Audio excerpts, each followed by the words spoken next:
আসসালামু আলাইকুম ফ্রেন্ডস, সবাই কেমন আছেন? আশা করি সবাই ভালো আছেন। তো যাদের নতুন চ্যানেল ক্রিয়েট করেছেন বা যাদের চ্যানেল নতুন 0 সাবস্ক্রাইবার এবং ১ মাসের মধ্যে বা ১ সপ্তাহের মধ্যে আপনি চ্যানেলটা ক্রিয়েট করেছেন, তাহলে সবাই নাচতে শুরু করুন। একবারে ধুমধারাক্কা নাচ হবে। এজন্যই বলছি যে যাদের নতুন চ্যানেল আছে, ভিডিও আপলোড করা শুরু করবেন, তো আপনার জন্য কিন্তু একটা খুশির খবর আছে। কি সেই খবরটা সেটা হচ্ছে নতুন চ্যানেলে কিন্তু YouTube কিন্তু ইমপ্রেশন বেশি দিচ্ছে। এখন যে ভিডিওই আপনি ছাড়বেন সেই ভিডিও কিন্তু ভাইরাল হয়ে যাবে। তো আজকে নতুন ইউটিউবারদের ইমপ্রেশন তো বেশি বাড়াবে ভিডিওতে, কিন্তু কোন ভুলগুলো করা যাবে না, এই ভুলগুলো আমি টপ 10 মিস্টেক আপনাদের শেয়ার করব যে নতুন ইউটিউবাররা টপ 10 মিস্টেক কি করা যাবে না, সেই বিষয়গুলো আমি এখানে খাতায় কিন্তু নোট করে রাখছি। তো এই নোট কিন্তু এখানে দেখুন, এই যে খাতায় নোট করে রাখছি, এই 10 টা কিন্তু দেখাবো আপনাদের। এই 10 টা টপিক যদি আপনারা খেয়াল রাখেন তাহলে কিন্তু একটা চ্যানেল কিন্তু খুব সহজেই গ্রো করতে পারবেন। সবাই নাচতে শুরু করে দেন একেবারে। কারণ আমি এই কথা বারবার বলছি, কারণ এইজন্য যে ইউটিউব কিন্তু পুরাতন চ্যানেল থেকে কিন্তু নতুন চ্যানেলে কিন্তু ইমপ্রেশন বেশি দিচ্ছে। একজন নতুন ইউটিউবারের জন্য যে টপ 10 মিস্টেক করা যাবেই না, এই বিষয়টা কিন্তু অনেক ইউটিউবার কিন্তু জানে না, এবং এগুলো না জেনেই কিন্তু চ্যানেল ক্রিয়েট করে, ভিডিও আপলোড করা শুরু করে দেয় এবং ভিডিওতে স্ট্রাইক চলে আসে, কমিউনিটি গাইডলাইন স্ট্রাইক চলে আসে, ভিডিও ভাইরাল হয় না, ভিডিও রিচ কমে যায়, অনেক সমস্যা দেখা দেয়। তো এই 10টা পয়েন্ট আলোচনা করব। অবশ্যই ভিডিওটি মনোযোগ সহকারে দেখবেন। যদিও ভিডিওটি একটু লম্বা হতে পারে, অবশ্যই ধৈর্য সহকারে দেখবেন। তো আমরা বেশি কথা বাড়াচ্ছি না, আমরা যাচ্ছি মূল আলোচনা। আর নাম্বার 1 এ আছে হচ্ছে নিজের ভিডিও নিজে দেখা। অনেক ইউটিউবার আছে যারা চ্যানেল ক্রিয়েট করে এবং ভিডিও আপলোড করে, কি করে, নিজের ভিডিও নিজে দেখে বা অন্যান্য জিমেইল অ্যাকাউন্ট দিয়ে সুইচ করে করে কিন্তু নিজের ভিডিও নিজে দেখে। এই ভুলটা ভুলেও করবেন না। যারা নতুন ইউটিউবার আছেন, এই বিষয়টা মাথায় রাখবেন যে নিজের ভিডিও নিজে দেখা যায় না। এটা হচ্ছে ইনভ্যালিড ক্লিক। আপনি এই ক্লিক করে নিজের ভিডিও নিজে দেখবেন, এই ক্লিকটা যে করবেন এটা হচ্ছে ইনভ্যালিড ক্লিক, এবং আপনি যে ওয়াচ টাইম গেইন করবেন, এটা কিন্তু ইউটিউব কিন্তু আপনার চ্যানেলে কিন্তু ওয়াচ টাইম থেকে কাউন্ট করবে না এবং এটা কোনো কাজে আসবে না। বরঞ্চ আপনি যদি এই কাজটা করেন যে নিজের ভিডিও নিজে বারবার দেখছেন, তাহলে কিন্তু আপনার সেই ভিডিওর কিন্তু রিচ কমিয়ে দিয়ে ইমপ্রেশন কমিয়ে দেবে, এবং অন্যান্য অডিয়েন্সের কাছে কিন্তু এই ভিডিওটা আর পৌঁছাবে না। আপনার ভিডিও কিন্তু একবার ডাউন হয়ে যাবে। এটা হচ্ছে সমস্যা। নিজের ভিডিও নিজে দেখা যাবে না, ভুলেও না। ঠিক আছে? তো নাম্বার 2 এ যেটা আছে সেটা হচ্ছে নিজের ভিডিও নিজে শেয়ার করা যাবে না।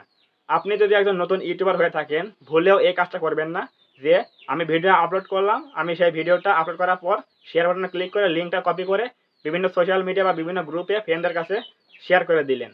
তো নিজের ভিডিও নিজে শেয়ার করলে কি হয়, একটা জিনিস আমি আলোচনা করি, সেটা হচ্ছে নিজের ভিডিও যদি আপনি নিজে শেয়ার করেন, তাহলে কিন্তু সেই ভিডিওটা আপনি যাকে পাঠালেন বা যে গ্রুপে পাঠালেন, সেই গ্রুপটা কিন্তু আপনার চ্যানেলের অনুযায়ী কিন্তু ক্যাটাগরি নাও হতে পারে, বা আপনি তাকে পাঠালেন, সে ভিডিও যদি সে ক্লিক করে বেরিয়ে আসে তাহলে কিন্তু খুবই সমস্যা। কারণ ফুল ওয়াচ টাইম না দিলে পরে কিন্তু সেই ভিডিওটা কিন্তু ডাউন হয়ে যায়। তো অনেকে আছে যারা ভিডিও দেখতে ইন্টারেস্ট না, আপনি তাকে ভিডিও লিঙ্ক কপি করে তাকে সেন্ড করলেন, পাঠালেন, সেই লোকটা কি করলো, লিঙ্কে ক্লিক করে ভিডিওটা 10 সেকেন্ড দেখে বেরিয়ে চলে গেল। এটা করে কিন্তু আর আপনার সমস্যা বেশি হবে, কারণ ইউটিউব কিন্তু মনে করবে যে আপনার ভিডিওতে কোনো দম নেই, কোয়ালিটিফুল ভিডিও না, এই জন্য কিন্তু 10 সেকেন্ড দেখে কিন্তু সবাই চলে যাচ্ছে। তো এই জন্যই নতুন চ্যানেল নতুন ইউটিউবাররা হলেও নিজের ভিডিও নিজে শেয়ার করে অন্যদের কাছে দিবেন না। তো এরপর 3 নাম্বার যেটা আছে সেটা হচ্ছে স্প্যাম কমেন্ট করা যাবে না। নতুন ইউটিউবাররা কি ভুল করে জানেন? বিষয়টা হচ্ছে যখন বড় কোনো ইউটিউবাররা কি করে, ভিডিও আপলোড করে সন্ধ্যায় বা সকালে যখন ভিডিও আপলোড করে, কমেন্টে গিয়ে বলে আমার পরিবারে ঘুরে আসুন, একটা সাবস্ক্রাইব করে দিন, সাবস্ক্রাইব ব্যাক দেবো। নতুন ইউটিউবাররা কে আছেন, আসুন আমরা সবাইকে সাপোর্ট করি। তো এই বিষয়গুলো কিন্তু স্প্যাম কমেন্ট। এগুলো কিন্তু ইউটিউব অ্যালগরিদম কিন্তু বুঝে ফেলে যে এগুলো হচ্ছে সাবস্ক্রাইবার গেইন করার জন্য কিন্তু এই কমেন্টগুলো করা হচ্ছে। তো এই জন্য কিন্তু আপনার চ্যানেলে কিন্তু একটা খারাপ একটা প্রভাব পড়বে, এবং চ্যানেলটা কিন্তু কখনো রিচ হবে না, এবং আপনার যে ভিডিও আপলোড করবেন সেগুলো কিন্তু রিচ ইমপ্রেশন কমিয়ে দেবে। সো এই জন্যই আপনারা স্প্যাম কমেন্ট করা থেকে বিরত থাকবেন। তো এগুলো অনেক ইউটিউবার যারা নতুন কাজ করে চ্যানেল, তারা কিন্তু এই কাজগুলো করে, যখন দেখে যে সাবস্ক্রাইবার বাড়ে না, ভিউজ বাড়ে না, ওয়াচ টাইম আসে না, তখন কিন্তু এই ভুলগুলো করে যাতে সাবস্ক্রাইব বাড়ে। বড় বড় ইউটিউবারের ভিডিওর নিচে কিন্তু গিয়ে কি করে, আমার চ্যানেলে একটু ঘুরে আসুন, আমি সাবস্ক্রাইব ব্যাক দেবো, আমাকে সাবস্ক্রাইব করুন, এরকম করা যাবে না। এরকম করলে কিন্তু চ্যানেলের অনেক ক্ষতি হয়। তো 4 নাম্বার যে বিষয়টা আছে সেটা হচ্ছে মেইনটেইন ভিডিও ক্যাটাগরি। আমরা প্রত্যেক লোকই যখন ইউটিউব চ্যানেল ক্রিয়েট করে তখন কিন্তু নির্দিষ্ট ক্যাটাগরি নিয়ে কাজ করতে হবে। কারণ কি জন্য বলতেছি, আপনি যদি একই চ্যানেলে গেমিং ভিডিও, একই চ্যানেলে টেক ভিডিও, একই চ্যানেলে যদি আপনি কুকিং ভিডিও আপলোড করেন, তাহলে কিন্তু সব অডিয়েন্সরা কিন্তু একই ভিডিও পছন্দ করবে না। কারণ আপনি যে ভিডিওই আপলোড করেন না কেন, যদি সেই ভিডিওটা কোনো একটা ভিডিও ভাইরাল হয়, তাহলে কিন্তু সেই ক্যাটাগরি কিন্তু সাবস্ক্রাইবার আসবে। তো তারা কিন্তু অবশ্যই সেই ভিডিও দেখার আগ্রহেই কিন্তু আপনার চ্যানেলটা সাবস্ক্রাইব করেছে। তো নেক্সট যদি আপনি ধরুন যে আপনার একটা কুকিং ভিডিও ভাইরাল হয়েছে, যদি কুকিং ভিডিও ভাইরাল হয়ে আপনার চ্যানেলটা যদি 1000 সাবস্ক্রাইব চলে আসে, তাহলে এরপর যদি আপনি একটা গেমিং ভিডিও আপলোড দেন, তাহলে সেই 1000 জন লোক কি গেমিং ভিডিও দেখবে? তারা তো এসেছে হচ্ছে কুকিং ভিডিও দেখার জন্য। সো এই জন্যই ক্যাটাগরি বা নিশ অনুযায়ী আপনাকে ভিডিও আপলোড করতে হবে, যাতে প্রত্যেকটা ভিডিও কিন্তু আপনার চ্যানেলের অডিয়েন্সগুলো যাতে যারা সাবস্ক্রাইবার আছে তারা কিন্তু তাদের প্রয়োজনীয় হবে। এই জন্যই প্রত্যেকটা ভিডিও কিন্তু আপনার ভিউজ বেশি আসবে।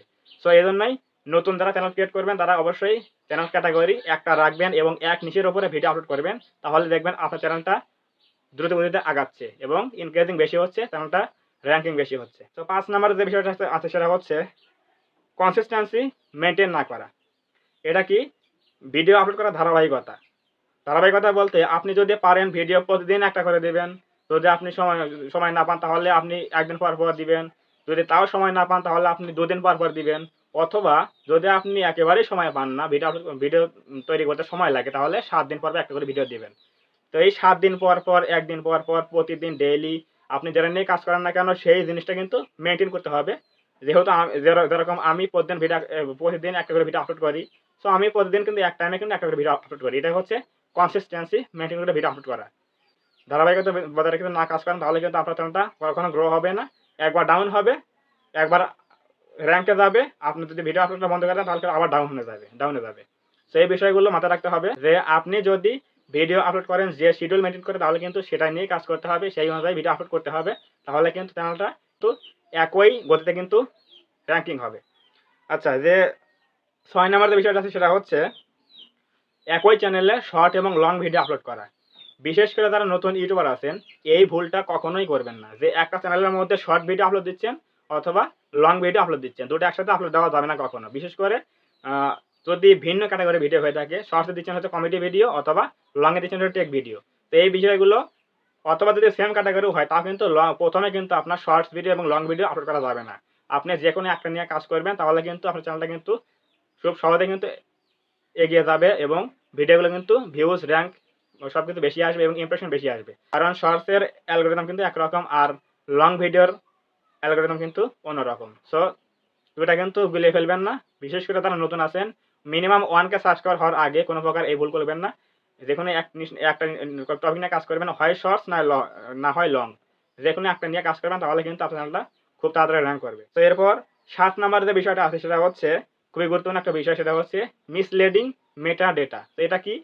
মিসলিডিং মেটা ডেটা হচ্ছে আমরা যখন ভিডিও আপলোড করি তখন কিন্তু টাইটেল, ট্যাগ, ডেসক্রিপশন বক্স এগুলো ফিল আপ করতে হয়। সো এই টাইটেল, থাম্বনেইল, ট্যাগ এগুলো যদি আমরা একটা ভিডিও তৈরি করি, মনে করেন আমরা একটা ভিডিও তৈরি করব how to create a Facebook page. So এই ফেসবুক পেজ কিভাবে ক্রিয়েট করব এই অনুযায়ী কিন্তু আমাদের তৈরি করতে হবে থাম্বনেইল, তৈরি করতে হবে আমাদের ডেসক্রিপশন বক্স এখানে লিখতে হবে। সো আমাদের দিতে হবে ট্যাগ একই কিওয়ার্ডের উপরে বা একই টপিকের উপরে আমার কিওয়ার্ড দিতে হবে। সো এগুলো যদি আপনি থাম্বনেইলে একটা দেন এবং ভিডিও হচ্ছে অন্যরকম, আমরা লিখলাম থাম্বনেইলে how to create a Facebook page, এরপর আমরা ভিডিও দিলাম হচ্ছে how to create a YouTube channel, তাহলে কিন্তু ভিডিও একটা এবং থাম্বনেইল, ট্যাগ, ডেসক্রিপশন কিন্তু অন্য একটা। সো এই জন্য কিন্তু মিলতাল হলো না, এই কিন্তু আমাদের মিসলিডিং হয়ে গেল। এটা হচ্ছে মিসলিডিং মেটাডেটা। বিশেষ করে নতুন ইউটিউবার এই ভুলটা কখনো করবেন না। আপনি যে ভিডিও তৈরি করবেন, কোন ক্যাটাগরি, কোন টপিক নিয়ে ভিডিও তৈরি করতেছেন, সেই অনুযায়ী কিন্তু টাইটেল, ট্যাগ এবং ডেসক্রিপশন ফিল আপ করতে হবে সেই কিওয়ার্ড অনুযায়ী বা সেই টপিক অনুযায়ী। তাহলে কিন্তু আপনি সঠিকভাবে কাজ করতে পারবেন। এরপর 8 নাম্বার যেটা আছে সেটা হচ্ছে আপনি যখন ভিডিও তৈরি করবেন তখন অন্যের ভিডিও শুধুমাত্র কপি করে বা ভিডিও ডাউনলোড করে আপনার চ্যানেলে আপলোড করবেন না কখনো। তাহলে কিন্তু চ্যানেলটা কিন্তু স্ট্রাইক করবে এবং অনেক স্ট্রাইক আসবে বা চ্যানেলটা কিন্তু ক্ষতি হবে। তো এর জন্য কিন্তু আপনি যখন ভিডিও ক্রিয়েট করবেন, হ্যাঁ, অন্যের ভিডিও দেখবেন বা দেখে একটু কিছু শিখবেন বা শেখার পর সে কি খারাপ বুঝিয়েছে বা সে কি ভালো বুঝিয়েছে এই বিষয়গুলো নোট করে আপনি নতুন একটা ভিডিও বানাতে পারেন। এভাবে চলবে। কিন্তু হুবহু তার ভিডিও নিয়ে এসে আপনি আপলোড করলেন চ্যানেলের মধ্যে, তাহলে কিন্তু হবে না। এটা কিন্তু নিজের মধ্যে কোনো ক্রিয়েটিভিটি কিন্তু প্রকাশ পেল না। আপনি ওনার ভিডিও দেখে কোনো একটা জিনিস, ইনফরমেশন, তথ্য পেলেন, তাহলে কিন্তু সেগুলো আপনি কাজে লাগিয়ে একটা নতুন ভিডিও তৈরি করেন, কিছু অ্যাড করে বা কিছু মাইনাস করে ভিডিও একটা তৈরি করেন, তাহলে কিন্তু সেই ভিডিওটা কিন্তু নিজের মধ্যে একটা ক্রিয়েটিভিটি কিন্তু তৈরি হয়ে সেই ভিডিও কিন্তু আপলোড হলো। এরকম একটা জিনিস তৈরি করতে হবে। শুধুমাত্র অন্যের ভিডিও আপলোড করলে কিন্তু হবে না, তাহলে কিন্তু অনেক সমস্যায় পড়বেন। সো যখনই আপনি ভিডিও তৈরি করবেন নিজের মধ্যে একটা কিছু সৃজনশীলতা তৈরি করবেন এবং নিজেদের কিছু দিচ্ছেন অডিয়েন্সদের সেটা প্রকাশ করবেন ভিডিওর মধ্যে। তো এই জন্য বলছি যে নিজের ক্রিয়েটিভিটি প্রকাশ করতে হবে ভিডিওর মধ্যে, না দেখালে কিন্তু আপনার ভিডিও কিন্তু কখনো কাজে আসবে না। এরপর ৯ নাম্বার যেটা আছে সেটা হচ্ছে খুবই একটা মারাত্মক জিনিস, এটা হচ্ছে ইলিগাল ওয়েতে ওয়াচ টাইম এবং সাবস্ক্রাইবার গেইন করা। তো ইলিগাল ওয়েতে সাবস্ক্রাইবার এবং ওয়াচ টাইম গেইন করা কেমনে হয়, আমরা অনেকেই আছি যখন ১ মাস ২ মাস কাজ করি চ্যানেলে, কোনো প্রকার ভিউজ নাই, কোনো প্রকার সাবস্ক্রাইবার নাই এবং ওয়াচ টাইম নেই, আমরা কি করি টাকা দিয়ে আমরা থার্ড পার্টি কোনো ওয়েবসাইট থেকে আমরা কি করি, থার্ড পার্টি ওয়েবসাইট থেকে আমরা সাবস্ক্রাইবার কিনি, ওয়াচ টাইম কিনি। এই জিনিসটা কিনে আমরা মনে করি আমার চ্যানেলটা মনিটাইজ হয়ে যাবে, কিন্তু এটা কিন্তু টোটালি একটা রং ওয়ে যে সাবস্ক্রাইবার ইলিগাল ওয়েতে গেইন করা। আরেকটা আছে সেটা হচ্ছে স্প্যামিং কমেন্টের মাধ্যমে আপনাদের সাবস্ক্রাইবার নিয়ে আসবেন, সেগুলো কিন্তু আরও মারাত্মক। কারণ স্প্যামিং কমেন্ট যখন আপনি করবেন তখন সাবস্ক্রাইবার আপনি ঠিকই পাবেন, সাবস্ক্রাইবার ঠিকই বাড়বে, কিন্তু সেই অডিয়েন্সগুলো কিন্তু আপনার ভিডিও দেখবে না। কারণ আপনি যখনই স্প্যামিং কমেন্টের মাধ্যমে বা সাবস্ক্রাইব কিনে যখন সাবস্ক্রাইবার বাড়াবেন, তখন সেই অডিয়েন্সগুলোর কাছে কিন্তু ইউটিউব কিন্তু ভিডিও নোটিফিকেশন বা ইমপ্রেশন কিন্তু ঠিকই পাঠাবে, কিন্তু তারা যদি সেই ভিডিওতে একবার ক্লিক করে যদি ১০ সেকেন্ড ৫ সেকেন্ড দেখে বেরিয়ে আসে, তাহলে কিন্তু সেই ভিডিওটা কিন্তু আর কখনো ইমপ্রেশন বাড়বে না এবং কখনো ভাইরাল হওয়ার চান্স থাকবে না। কারণ সেই ভিডিওটা কিন্তু অডিয়েন্স সেই ভিডিওটা কিন্তু অডিয়েন্স রিটেনশন কিন্তু কম আছে এবং অ্যাভারেজ ভিউ ডিউরেশন টাইম কিন্তু কম আছে।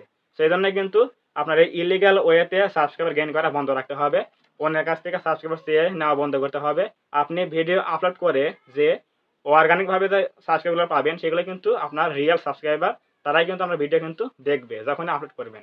সো এই জিনিসটা কিন্তু ইলিগাল ওয়েতে সাবস্ক্রাইবার ওয়াচ টাইম কিন্তু স্প্যামিং মাধ্যমে এগুলো আনা যাবে না চ্যানেলের মধ্যে, তাহলে কিন্তু আপনার চ্যানেলটা কিন্তু ওঠার আগেই ডাউন হয়ে যাবে। সো এরপরে ১০ নাম্বারে যেটা আছে সেটা হচ্ছে কোয়ালিটিফুল ভিডিও আপলোড না করা। সো কোয়ালিটিফুল ভিডিও আপলোড বলতে কি বোঝায়? কোয়ালিটি বলতে কি আমাদের লাইট সেটআপ, মাইক্রোফোন সেটআপ বা ডিএসএলআর ক্যামেরা এরকম কি কোয়ালিটি? না, এরকম না। আপনি ভিডিওর মধ্যে কতটুকু ইনফরমেশন দিচ্ছেন, কতটুকু অডিয়েন্সের জন্য লাভ হবে, আপনার ভিডিওতে ক্লিক করলে কোনো অডিয়েন্স যখন আপনার ভিডিও দেখবে যদি কিছু বিনোদন না পায় বা কিছু শিখতে না পায়, তাহলে কিন্তু সেই ভিডিওটা কিন্তু কোয়ালিটিফুল হবে না। এখন আমার কথাই বলি, দেখুন আমি ভিডিও তৈরি করতেছি, পিছনে একটা ব্যাকগ্রাউন্ড নরমাল ব্যাকগ্রাউন্ড দিয়ে, এরপর একটা বয়া এমআর মাইক্রোফোন দিয়ে ভিডিও করি, এরপর একটা এলইডি বাল্ব দিয়ে ভিডিও আপলোড করি। তো এই ভিডিওটা তৈরি করছি, হয়তো ব্যাকগ্রাউন্ডে আমার দেখতে খারাপ লাগতেছে, কিন্তু আমি কিন্তু যে তথ্যগুলো আপনারা দিলাম, এই তথ্যগুলো যদি আপনারা কাজ করেন অনুযায়ী, এই 10টা যে তথ্য দিলাম, এইগুলো যদি মেনুতে একটা নতুন ইউটিউবার কাজ করে, তাহলে কিন্তু অবশ্যই সে বেনিফিট পাবে। যদি কোনো লোক এই ভিডিওটা আমার পুরোপুরি দেখে, তাহলে কিন্তু অবশ্যই এখান থেকে কিছু হলেও জানতে পারবে, বিন্দু পরিমাণ হলে কিছু জানতে পারবে যে হ্যাঁ এই ক্রিয়েটরটা এই ভিডিওর মধ্যে কি তৈরি করেছে বা কি তুলে ধরেছে। যদি আপনি এই ভিডিওটা পুরোপুরি দেখেন, তাহলে কিন্তু বুঝবেন যে এই জিনিসগুলো কিভাবে কি করলে কি না করলে কি কি ক্ষতি হয়, কি কি লাভ হয়। বিশেষ করে যারা নতুন কাজ করবেন চ্যানেলের মধ্যে, তাদের কিন্তু এই বিষয়টা খুবই গুরুত্বপূর্ণ। তো যারা ভিডিওটা প্রথম থেকে এ পর্যন্ত এসেছেন, তারা কিন্তু অবশ্যই বুঝেছেন যে আমি কি কি আলোচনা করেছি এবং কি কি করা যাবে না এবং কি কি করলে ক্ষতি হবে। সো এই 10টা পয়েন্ট যে আলোচনা করলাম, এই 10টা পয়েন্ট এই 10টা পয়েন্ট তো এই 10টা পয়েন্ট যারা এতক্ষণে ভিডিওতে শুনলেন, এই বিষয়গুলো যদি আপনারা মেনটেন করেন, তাহলে আপনার চ্যানেলটা কিন্তু কোনো প্রকার ভায়োলেন্স থেকে কিন্তু বেঁচে যাবে, সেফ থাকবে। সো এই বিষয়গুলো যদি মেনটেন করে আপনারা যদি কাজ করেন, তাহলে কিন্তু আপনার চ্যানেলে যদিও 0 ভিউজ প্রবলেম থাকে 1 মাস 2 মাস 3 মাস, সাবস্ক্রাইবার সংখ্যা 0, তাহলেও কিন্তু আপনার চ্যানেলটা কিন্তু হেলদি থাকবে এবং আপনার চ্যানেলে কিন্তু কোনো প্রকার ভায়োলেন্স করা হবে না। এরপর যদি কোনো এক সময় 2-3 মাস কাজ করার পর যদি আপনার ভিডিওটা কোনো এক ভিডিও র্যাঙ্ক করে দেয়, তাহলে কিন্তু কোনো এক ভিডিওতে র্যাঙ্ক করে দেয়, তাহলে কিন্তু আপনার চ্যানেলটা কিন্তু খুব সুন্দরভাবে কিন্তু র্যাঙ্ক হয়ে যাবে। কারণ আপনার চ্যানেলের মধ্যে কোনো প্রকার ইলিগাল কোনো অ্যাক্টিভিটি নাই। সো এই জন্যই আমি বলি যে 10টা বিষয় যারা কাজ করতেছেন, এই 10টা বিষয় যারা মেনটেন করে কাজ করবেন, তারা কিন্তু অবশ্যই ভালো একটা বেনিফিট পাবেন। সো আজকের ভিডিও এটাই ছিল। যদি ভিডিওটি ভালো লাগে থাকে অবশ্যই একটা লাইক দিবেন এবং আপনি এই ভিডিওকে কি কি বুঝতে পেরেছেন বা কোনো কিছু বুঝতে সমস্যা হয়ে থাকে অবশ্যই সেটা কমেন্টে বলবেন। এরপর আমি সেই কমেন্টগুলো রিপ্লাই দিয়ে আপনাদের জানিয়ে দেবো কোনটার কি সমাধান।